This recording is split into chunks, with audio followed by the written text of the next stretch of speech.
Hello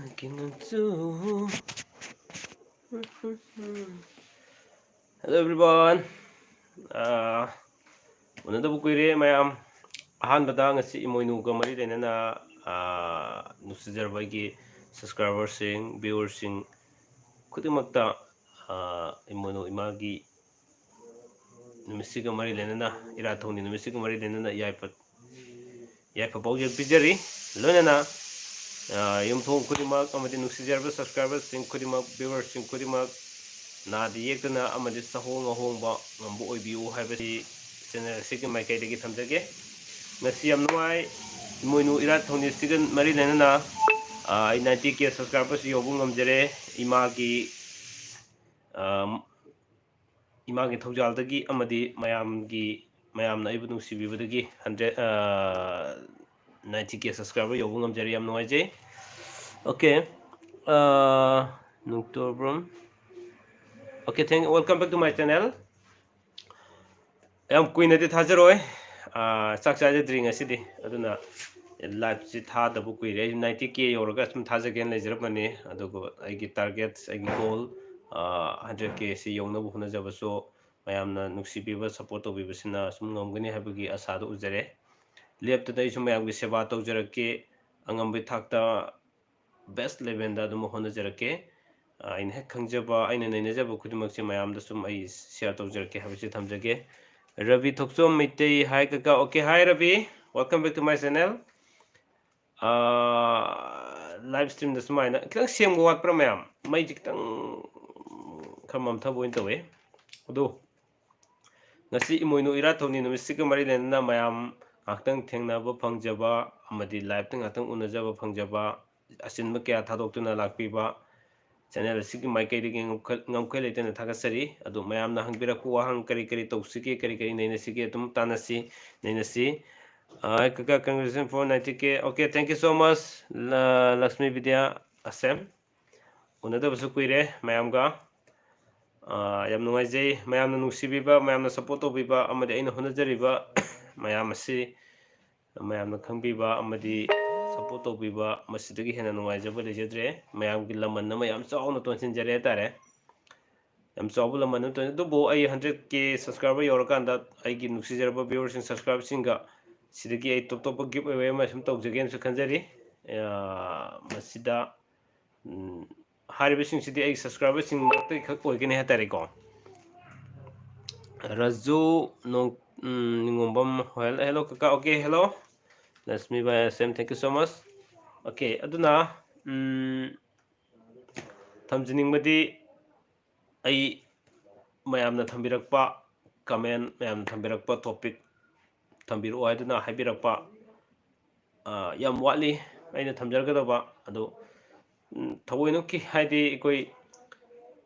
couple su sangorobanina yamna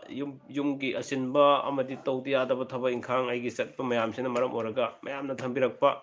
topic sing matam chan he thamusu ngamjadaba masigi damukta yam nuaijade adubu ai mathang manau naina serena ni thokjare harkanda mathang adum paikhat chanabagi yamkana honajari bani paisu paikhatari kai mathen sage sanamani ai sak chajadri yamkan thong thang budi loisile ngasi laige no min laige thorom yam phajana tora matungda ai loisinjara kanda laksabani sak ti loiju sak loisile laigi mapung oina laigi thorom kitang loisinbagi tanjama yogdri bhai tare adugi ngatang ngaibani ngasigi oinati ekoi event imoinu na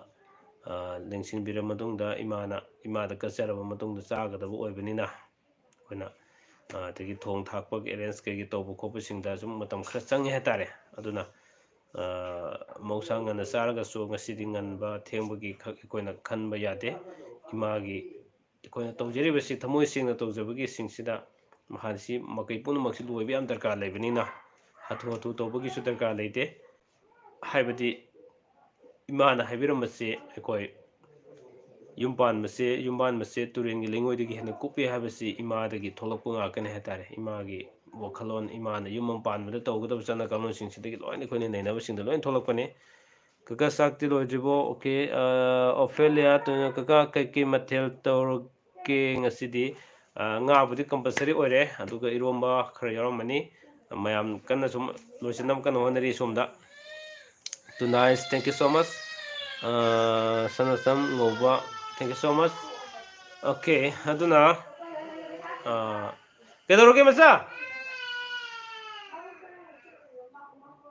tadoy kedorino themo angando okay jani padu kapne somda yare aduna mayamna thambirakpa topic sing ai sum choidanam ki thamjarakani ko hi kaka congratulations ITKS thank you so much LJM army videos ai gi duser inaw ne magi show jik magi channel ne LJM majo monetize toramne hojik 10k ge dorabane ikui dina id yam thuna magi kano si yam thuni yo khe tare hojik 8k something lerabane 10k yo 10k yo matam na magi so kogi kano ma tawni habne give away ma tawni habne si jo mayam yahong no bagi tamta subscribe to view magi channel si jo huining sungbam temba bro se ke lamde no ai herok tagine okay laba mete nungdang da angang kapase nungaite o moi somda angang masin sanabada pena da khra lebi sum kapane adunane isu nuaide okay Janet Soidrom ima imuinugi wari tentakna habiyo khangdaba mi yamle ai blog oina phanam semjarabane ko adu tentakna haibasi yadaba khra le wari asigi matang haiba taragadi adu hoi chamlapna khra haige ima imuinugi ina piriba ekoida piriba paujel amadi chana piriba chana kanglon jingsi karino haiba taragadi number 1 yumban base yamna kopi turengi lengoi degi kopi masida punamak loni yawre hetare mapung oina karino haiba taragadi number 1 yumgi yumburambi oiribi nupi adugi mahana tawgadaba thawdang tumba hawgalakpadagi hawna horen tumamdai phawda tawgadaba singshigi yamna kopna neinagadaba amadi masi pajana follow tawba imungduda yumburambi to khakna tawba yate imungdugi mipum khudimangna loina follow tawgadaba yum ama panmada chanagadaba chana kanglon singche mamangai dik chanarama singche follow tawraga mapung phana phanam leigadaba haitare hoida haina yanabagi dong chana khibduna imoino latpugi ira thoni tawbi kanaba leroi maramdi ai kanu haijage ngasi imoino ira tawni numisida fajana ira thoni tawrani nga katna khotana mayekidi nga katpa chop fabunate thongba matungda imagi damukta imisi kastaroge sinje langjeroge haraga horen thongum lor matungda kachagadabane aduna ama leib taraga so jiki leriba akogi imoino magi chana kanglon singsida aikoi haibtare kamaina yum panbada turengi lengoi dagi hina kupe na harise masjid lo yawrisi karino hai matamda ngasi irat thongni numisida aikoina kapudo aba kay no ikabide kay kabino ha kare pugisulai ba kana temna na ai papa fugi ko ta hai am ta hai hi ma'am thank you ma'am thank you papa da support to bibagi hayo ma'am thank you papa subscribe to you 90k yohan bagi thank you ma'am yeah aduna aina thamjaning badi ngasi irat thongni numit sida irat pada fajana puning changna khurum jaraga irat thongni tawre haraga hayeng nowalagana imana pamdaba chanda kanglon singche thawa sadana toropa taragadi madu ngasi irat lobagi karimata kanaba so leroi aduna ngasai aina turengi lengoi dagi hena kupa haisi keno tawgadaba thabak yum ama panbada tawgadaba niti niyom chatnagadaba guideline adumati yam leikre masida even ikoina chak thongmata tawriba niti niyom dan adagi wai sitpa kotpa adagi imung de matai manau khana chaina ba sibu phatte adi nupi de phuba khongpakna kawa fatte then adagi nupi na so mawa mapuroi bu sida damchat ବ୍ୟବହାର kaidaba yumam gi thabak torok matamda karam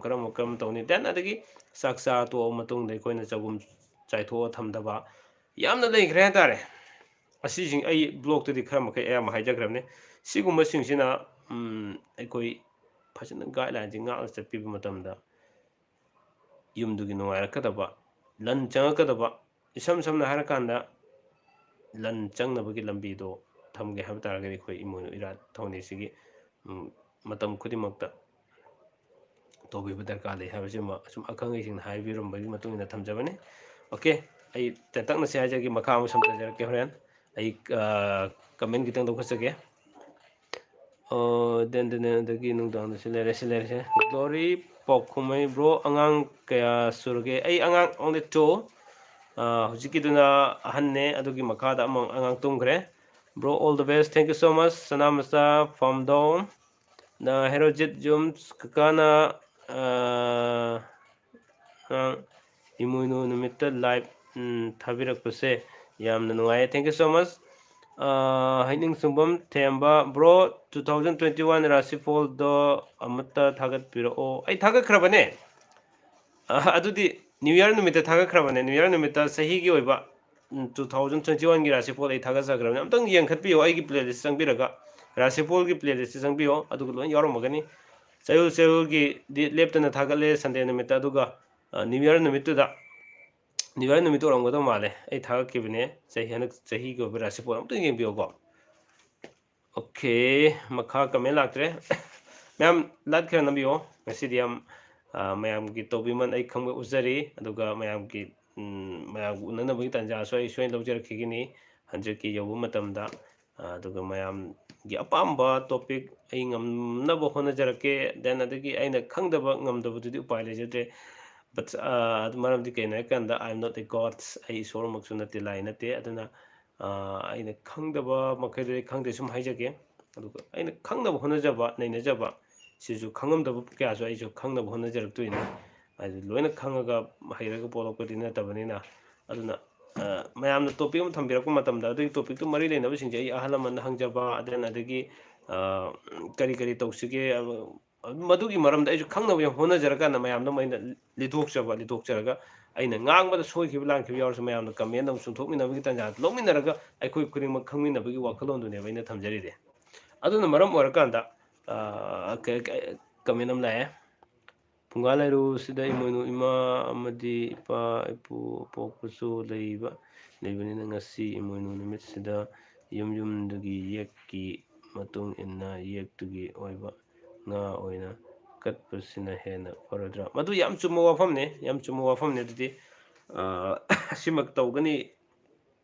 haibati leinaraktre hojikti tawbudabu khwaidagi fabadi magi adungi sai khwaidagi kuppa haiduduneba kuplimakai chekshilimakai asidi afaba fol leidurine aduga mu kuplimakai haisi ngasiga kupadu nataba matam sana kuppa aduga hojiki hariba ngagido yam summe adu katpagi niti nomi kogi magi yekki leiriba ibudo leiri ko makoi duga lona katpa ngamdurka lei habisim thamjage okay aduna se na paisa bonus bro ngai ko karam ne sima yaudeba nang tawise ông sẵn lại ra cái mấy chỗ bên năng không nó rồi sao năng chỉ đi bộ yên nó chỉ đi yên mà thôi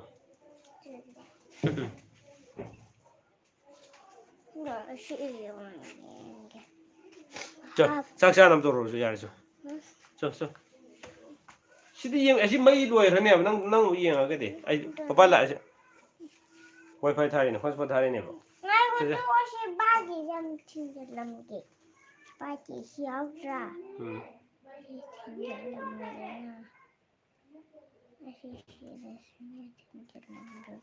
hai mẹ dah ramai hai mẹ mẹ sak sana bro sak sana bro mẹ ai susah dore ngasidi lagi no meaning na sak thieng jare hayo sak sana ramani sak sana ramani 자, 라이 그러면서.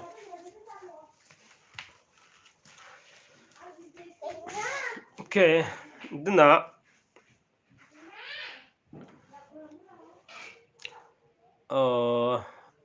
कुइनेदी थाजरोगे लाइफसिको चाकु चाजाद्री अदुगा सोर सोमगे लागि तो हम तो खरा सुम याउदु यादबसु का लेगनी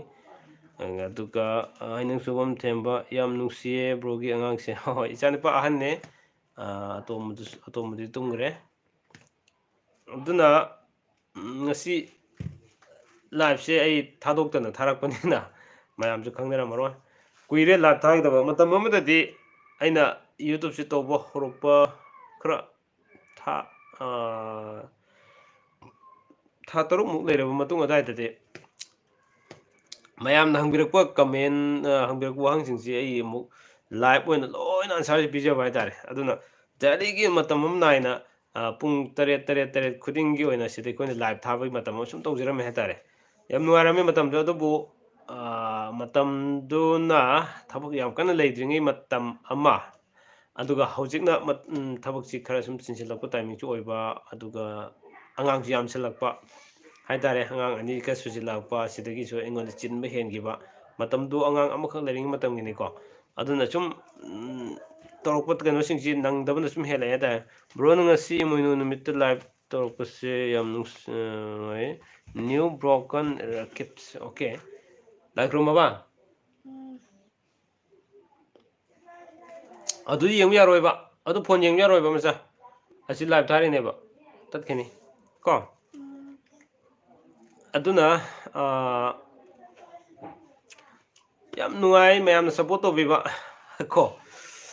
aduga ai mayam go hangdi hang ting se de hangdi am wa le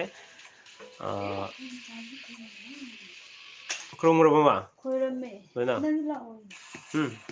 na ai wa krom krom ge ya pagi taw challenge kala ba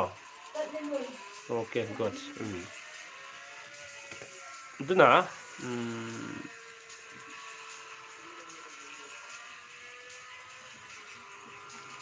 okay yam nusiye brogi sado kaimin koge chana kaimin ko ne am dhar la ha new broken rakip no har la adu ko na thawla nam min kari ko bunai dar I'm Tinsan Kauze. English ta my name is Tinsan. Hasan hayone My name is Tinsan. Tinisan My name is Tinsan. from Hairok From Hairok. my father name is kari My father name is kari kana hayone Bagda. and And mama gidi my mother my mother.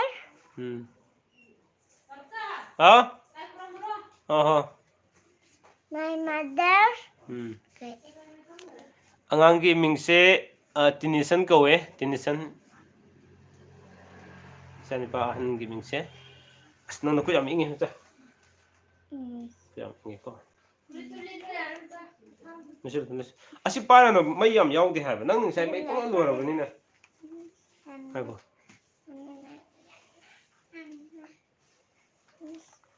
tan mai ya ro ha baba lai thai ji khong angang ji asi sano de san aduna oi तुमसे मिलकर okay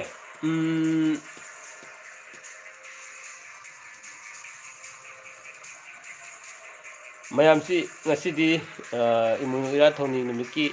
yamna chinagi ba matam ni oibirongni khale maramdi yum da magi ngako nam hari class kya karge ngawi class kya karamai Nursery. kana hayo Nursery. nursery kari ado masi ngasi dagi plus to watin sinaba haigre andaro ai plus ta haire na Ayo, plus haire.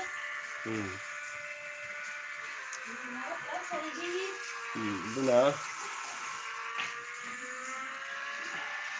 cái thôi là nó bỏ cái nào game cái lâu thôi thì nó ngồi isikan tao ay ngoming di tinisan kau may ming si pa game kan khana ri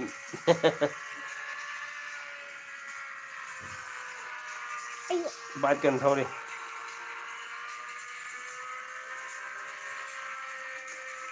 okay okay kano to bune ma'am ai kuina thaja ro ke lak si ko ngasi sum adi 90 ki yobugi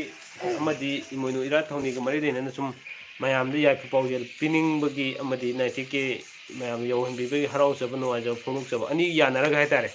ngi kitang kuina to jagi khanja bane du bo yadre som da lai gi to go thabak khara leire adu go sak su sadre banina si min ani mungtang ai sam thajai gi adu mayam gi wahang kar gi hangbining le ra so hangbiro adu tana se adu ga mai next time mai fajana live se to jagi ko bungo yam nungsiye thank you so much devika devi okay aduna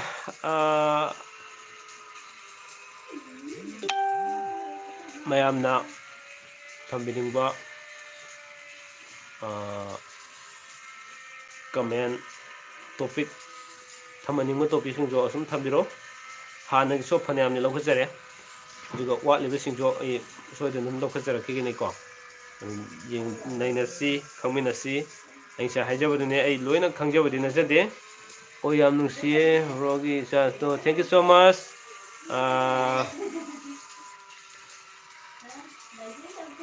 kaya dum khangdre yam nuai ngasi mayamna 90 ke subscriber yondi rusi ko yobu 100 ke yob jarage duna kadai dagino yam barisigan ai herok tagine ai herok tagine